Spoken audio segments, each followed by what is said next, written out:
नमस्कार सभी को, राधे राधे, जय श्री कृष्णा। फिर से हाजिर है साइकोलॉजी की एक और क्लास के साथ। देखिए, हम पढ़ रहे हैं अधिगम के सिद्धांत, जिसमें हमने थॉर्नडाइक का सिद्धांत, पावलोव का सिद्धांत, अल्बर्ट बंडूरा का सामाजिक अधिगम का सिद्धांत पढ़ लिया है। आज हम पढ़ेंगे स्किनर के सिद्धांत को, डिटेल में पढ़ेंगे। तो देखिए, सबसे पहले हम बात करें कि स्किनर की कि इन्होंने कौन सा सिद्धांत दिया था। तो ये दिया था इन्होंने क्रिया प्रसूत अनुबंधन का सिद्धांत। सबसे पहले याद रखना है कि क्रिया प्रसूत अनुबंधन का सिद्धांत किसने दिया था। ये दिया था स्किनर ने, बीएफ स्किनर ने। तो कुछ बेसिक जानकारी इनके बारे में जान लेते हैं। कहाँ के थे ये? अमेरिकी मनोवैज्ञानिक थे। बीएफ स्किनर जो थे वो अमेरिकी मनोवैज्ञानिक थे, और इनकी एक बड़ी ही प्रसिद्ध पुस्तक है, बार बार एग्जाम में पूछ ली जाती है, कई बार पूछी गई है। तो इसका नाम याद रखना है, द बिहेवियर ऑफ ऑर्गेनिज्म। इनकी पुस्तक का नाम है। कब प्रकाशित हुई थी? तो 1938 में ये प्रकाशित हुई थी। सिद्धांत हमें पता है कि सिद्धांत कौन सा दिया था इन्होंने, क्रिया प्रसूत अनुबंधन का सिद्धांत इन्होंने दिया था। तो चलिए इसी सिद्धांत के बारे में आज हम पढ़ने वाले हैं। देखिए, इनके सिद्धांत को हम किस नाम से जानते हैं? आरएस थ्योरी के नाम से भी जानते हैं। हमने पढ़ा था एसआर थ्योरी, जो कि दी थी किसने? थॉर्नडाइक ने, जिसमें स्टिमुलस पहले आता है, रिस्पॉन्स बाद में। लेकिन इनका जो सिद्धांत है वो आरएस थ्योरी के नाम से जाना जाता है, क्योंकि यहाँ पर जो रिस्पॉन्स है वो पहले होगा, स्टिमुलस जो है बाद में मिलेगा। इसीलिए इसको हम क्या कहेंगे? आरएस थ्योरी कहेंगे। परिणाम से तय होगा कि व्यवहार कैसा होगा। व्यवहार को कौन तय करेगा? परिणाम तय करेगा। तो देखिए, सबसे पहले इनके सिद्धांत में वो क्या है? अनुक्रिया होगी, यानी कि रिस्पॉन्स होगा। उसके बाद रिस्पॉन्स के बाद, अनुक्रिया के बाद उद्दीपन यानी कि पुरस्कार प्राप्त होगा, स्टिमुलस मिलेगा। अगर उसका परिणाम सुखद होगा, जो अनुक्रिया हुई है, जो परिणाम मिला है वो अगर सुखद होगा, तो क्या होगा? व्यवहार की पुनरावृत्ति होगी। ये जो व्यवहार अनुक्रिया इन्होंने की है, पुरस्कार जो इन्हें मिला है इस अनुक्रिया के बदले, पुनर्बलन जो प्राप्त हुआ है, अगर उसका जो परिणाम है इसका अनुक्रिया का वो सुखद होगा, तो क्या होगा? व्यवहार की पुनरावृत्ति होगी, यानी कि व्यवहार को बार बार दोहराया जाएगा। प्राणी किसी भी क्रिया को उसके परिणाम के आधार पर सीखता है। बिल्कुल, कोई भी कार्य हो वो कैसे सीखता है? परिणाम के आधार पर सीखता है। अगर परिणाम अच्छा होगा, सुखद होगा, तो व्यवहार को दोबारा भी करेगा, उसको अपनाएगा, दोहराएगा। यदि परिणाम अच्छा और सुखद हो तो प्राणी उस काम को बार बार दोहराता है। इसे हम आरएस थ्योरी कहते हैं, क्योंकि इसमें पहले क्या होता है? अनुक्रिया होती है, यानी कि रिस्पॉन्स होता है। उसके बाद जो है उद्दीपन यानी कि स्टिमुलस मिलता है। तो देखिए, स्किनर का जो प्रयोग है ये किस पर किया गया था? चूहे पर इस प्रयोग को उन्होंने किया था। और ये जो बॉक्स है इसको हम क्या कहेंगे? स्किनर बॉक्स के नाम से इसको जाना जाता है। ऑपरेट कंडीशनिंग चैम्बर भी इसको कहा जाता है। तो ध्यान रखेंगे, इसको हम स्किनर बॉक्स या फिर ऑपरेट कंडीशनिंग चैम्बर के नाम से जानते हैं। यहाँ पर देखिएगा, यहाँ पर एक भोजन की प्लेट रखी गई थी इसमें, और यहाँ पर लगाया गया था एक लीवर। इस बॉक्स में चूहे को जो है बंद किया गया। चूहे के सामने कोई उद्दीपक नहीं है, भोजन नहीं है। यहाँ पर चूहा जो है बंद है। अब चूहा क्या करेगा? उछल कूद करेगा उसमें, और उछल कूद करते टाइम उसका जो हाथ पैर है वो गलती से इस लीवर पर दब जाता है। और जैसे ही ये लीवर दबता है ना, यहाँ से उसकी प्लेट में क्या आता है? भोजन आ जाता है। चूहे को पहले नहीं पता था कि वो कोई अनुक्रिया करेगा, उसको भोजन मिलेगा। वो तो ऐसे ही उछल कूद कर रहा था, तो गलती से लीवर दबा, भोजन मिला। अब उस प्रक्रिया को वो बार बार करेगा, क्योंकि उसको भोजन के रूप में क्या मिला? पुनर्बलन, यानी कि पुरस्कार कहे या पुनर्बलन कहे, उसको क्या मिला? पुरस्कार मिला, पुनर्बलन प्राप्त हुआ। अब उस प्रक्रिया को वो बार बार दोहराएगा, और जैसे ही चूहा इस प्रक्रिया को बार बार दोहराएगा तो चूहे की जो अनुक्रिया है, अनुक्रिया और इस भोजन के बीच क्या बनेगा, बंधन बनेगा, बंधन बनेगा। और जैसे जैसे अभ्यास करता जाएगा, रोज डेली इस प्रक्रिया को दोहराएंगे, ये बंधन, ये बॉन्ड है, मजबूत होता जाएगा। तो देखिए चूहे पर इन्होंने प्रयोग किया था। इस बॉक्स को हमने क्या कहा, स्किनर बॉक्स के नाम से जाना। स्किनर ने जीवों के व्यवहार का अध्ययन करने के लिए एक विशेष बॉक्स बनाया। इसे हम पढ़ चुके हैं, क्या नाम दिया गया, स्किनर बॉक्स या फिर ऑपरेट कंडीशनिंग चैम्बर इसको कहा गया। यहीं से व्यवहार को नियंत्रित करने वाले ऐतिहासिक प्रयोग किए गए। कैसे व्यवहार को नियंत्रित करने वाले प्रयोग किए गए, तो देखिए याद रखिएगा, स्किनर ने जो प्रयोग किया था वो चूहे पर भी किया था और कबूतर पे भी किया था। तो जो चूहे पर प्रयोग किया था ये कब किया था, 1938 में। भूखे चूहे द्वारा अचानक से लीवर दबना, उसका जो परिणाम निकल कर आया वो क्या आया कि प्लेट में भोजन, भोजन क्या था, पुनर्बलन था उसके लिए। अब जब उसको पुनर्बलन मिला, परिणाम अच्छा निकल कर आया, सकारात्मक आया, तो वो उस प्रक्रिया को बार बार दोहराएगा। तो चूहे ने लीवर दबाकर भोजन प्राप्त करना सीख लिया। तो चूहे ने क्या सीख लिया कि लीवर को दबाएगा और उसको क्या मिलेगा, भोजन मिलेगा। तो उसने जो है लीवर दबाकर भोजन प्राप्त करना सीख लिया। दूसरा जो इनका प्रयोग था ये था कबूतर पर। ये उन्होंने किया था 1948 में। कबूतर द्वारा डिस्क या बटन पर चोंच मारना। देखिए कबूतर को एक बॉक्स में रखा गया और यहाँ पर एक बटन लगाया हुआ है, डिस्क लगा दी गई। पहले कबूतर इधर उधर पूरे बॉक्स में चोंच मार रहा था, गलती से उसकी जो चोंच है इस बटन पर लगी और उसको क्या मिला, यहाँ से भोजन मिला। अब धीरे धीरे कबूतर जो है इस प्रक्रिया को जब बार बार दोहराता है तो वो सीख जाता है कि अगर मैं इस बटन पर चोंच मारूंगा तो मुझे क्या मिलेगा, भोजन मिलेगा। और भोजन ही उसके लिए क्या था, पुनर्बलन था, पुरस्कार था। अब ये जो पुनर्बलन मिला है ये कैसा मिला है, उसको सकारात्मक मिला है। अब वो इस प्रक्रिया को बार बार दोहराएगा। तो देखिए कबूतर द्वारा डिस्क या बटन पर चोंच मारना, परिणाम क्या होगा कि उसको क्या मिलना, दाना मिलना। और दाना उसके लिए क्या था, पुनर्बलन था। कबूतर ने दाना पाने के लिए सटीक चोंच मारना सीख लिया था। कैसे सीखा, अभ्यास द्वारा। स्टार्टिंग में उसको नहीं पता था कि यहाँ पर चोंच मारेगा तो उसको भोजन मिलेगा। गलती से वो चोंच उसकी बटन पर लगी, उसको भोजन मिला। फिर स्टार्टिंग में 2-4 बार उससे गलती हुई, इधर उधर चोंच मारी। धीरे धीरे अभ्यास के द्वारा वो सटीक चोंच मारना सीख गया और उससे उसको क्या मिला, पुनर्बलन मिला, यानी कि भोजन प्राप्त हुआ, दाना प्राप्त हुआ।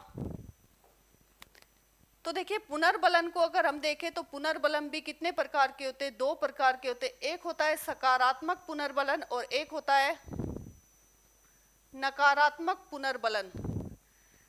जब बच्चा कोई अच्छा कार्य करता है, उचित व्यवहार करता है, तो उसको हम क्या कहेंगे, शाबाशी देंगे, उसकी प्रशंसा करेंगे, तारीफ करेंगे। तो ये क्या है, उसके लिए सकारात्मक पुनर्बलन है। अब जब बालक को हम शाबाशी देंगे, तारीफ करेंगे, तो वो इस प्रक्रिया को बार बार दोहराएगा, यानी कि अच्छे व्यवहार को दोहराएगा।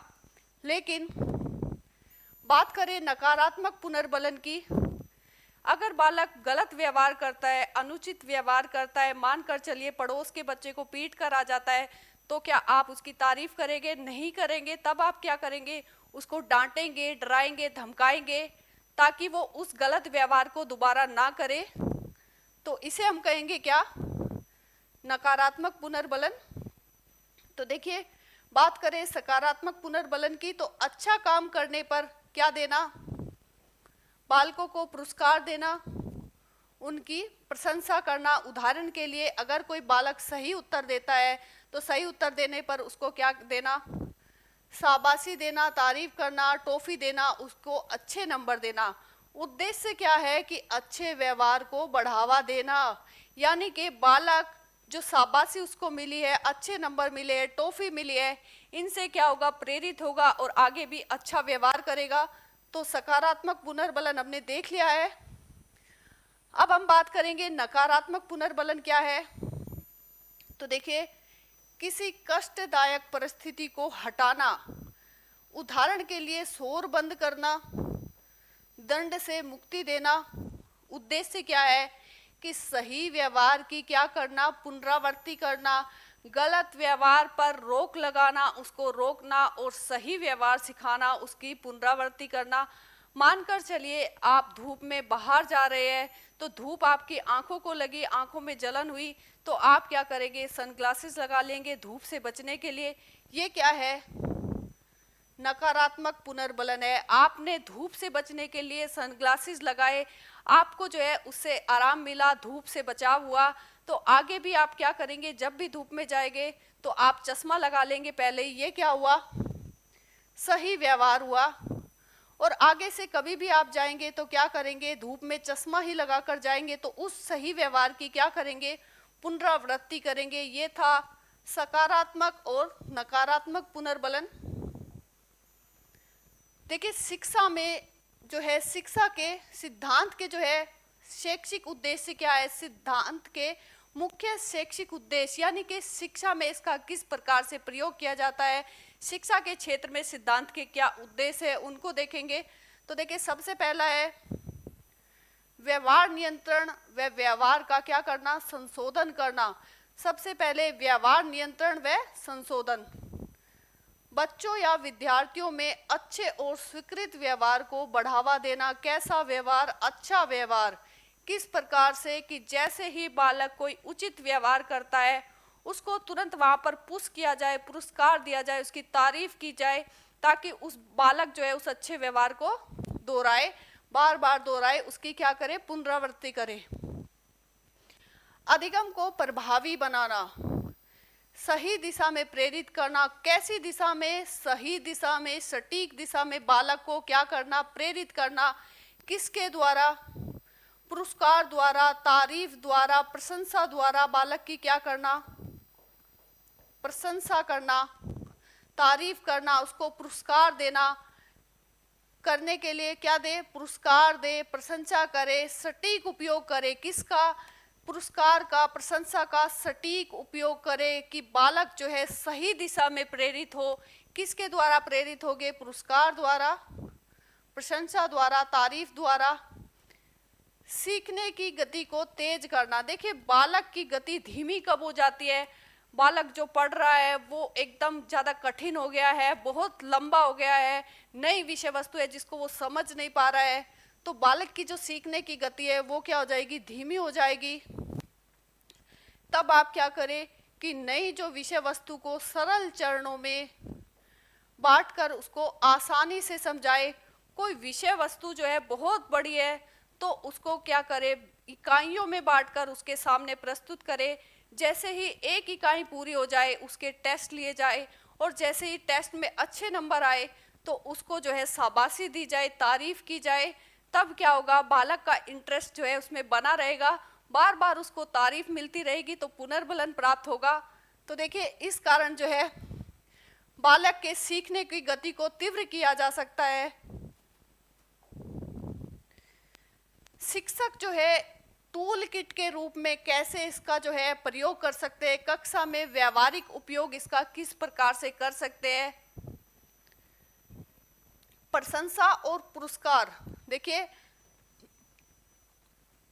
कैसे प्रशंसा करके और बालकों को पुरस्कार देके सही उत्तर पर बहुत अच्छा कहना, वेरी गुड कहना बच्चों में पढ़ने की प्रेरणा बढ़ाता है। अगर बालक कोई भी हो, वो सही उत्तर आपकी क्लास में दे रहा है तो क्या करे, उसकी तारीफ करे, प्रशंसा करे, बाकी बच्चों से जो है उसके लिए तालियां बजवाए, ताकि क्या हो, बालक आगे से और भी ज़्यादा तैयारी करके क्लास में आए और ज़्यादा प्रेरित हो। किसके द्वारा, प्रशंसा द्वारा और पुरस्कार द्वारा। अभिकर्मित अधिगम, तो देखिए ये अभिकर्मित जो अधिगम है ये क्या कहता है कि जो पाठ्य सामग्री है उसको छोटे छोटे पदों में बांटना और हर सही कदम पर तुरंत क्या देना, फीडबैक देना।